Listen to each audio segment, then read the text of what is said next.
जळगावच्या पारोळा तालुक्यामध्ये अक्षरशः ढगफुटी सदृश्य पाऊस झाल्यामुळे 30% साठा असलेलं बोरी धरण अवघ्या 2 तासामध्ये 100% भरलेलं आहे।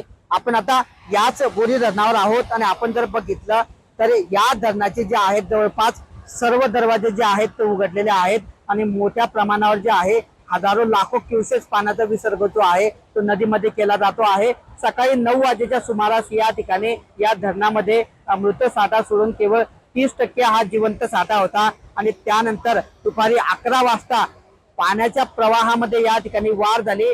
छोटे छोटे नाले असतील या ठिकाणच्या धरणाच्या उगम स्थळावर जोरदार पाऊस झाला आणि 48 तासांपासून सुरू असलेल्या जोरदार पावसामुळे अवघ्या 2 तासामध्ये बोरी धरण 100% भरलेला आहे आणि आता सर्व दरवाजे या ठिकाणचे उघडण्यात आलेले आहे। आपल्यासोबत या ठिकाणचे अभियंता आहेत, आपण त्यांच्याशी बोलणार आहेत। सर, काय परिस्थिती आहे, किती तासामध्ये धरण भरलेलं आहे, किती दरवाजे उघडलेले आहे आणि किती पाण्याचा विसर्ग सुरू आहे? सद्य स्थितीमध्ये आम्ही वरच्या पाण्याची आवक बघता जवळपास 3 तासामध्ये धरणामध्ये आवक वाढली आणि त्या अनुषंगाने आपण आता सद्य स्थितीमध्ये 14 दरवाजे 40 सेंटीमीटरने 16,850 क्युसेकने पाणी नदीपात्रात सोडण्यात आलेलं आहे।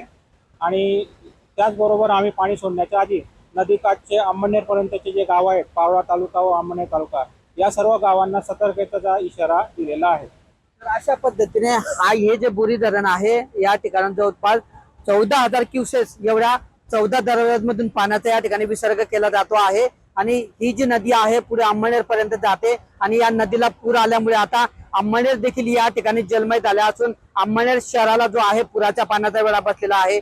या ठिकाणचे दरवाजे उघडण्यापूर्वीच या ठिकाणी पाटबंधारे विभागाकडून नागरिकांना जे आहे नदीकाठच्या गावांना असेल किंवा इतर नागरिकांना असेल सतर्कतेचा इशारा देण्यात आलेला आहे। मात्र आता पारोळा तालुक्यात ढगफुटी सदृश्य पाऊस झाल्यामुळे तालुक्यातले प्रकल्प जे आहेत ते 100% भरलेले असून प्रकल्प या ठिकाणी ओसंडून वाहत असल्याचं पाहायला मिळत आहे।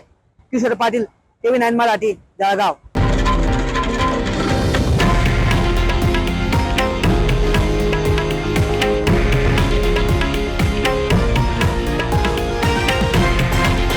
हे आहे देशातील नंबर 1 न्यूज नेटवर्क आणि आपण पाहत आहात TV9 मराठी, एकमेव।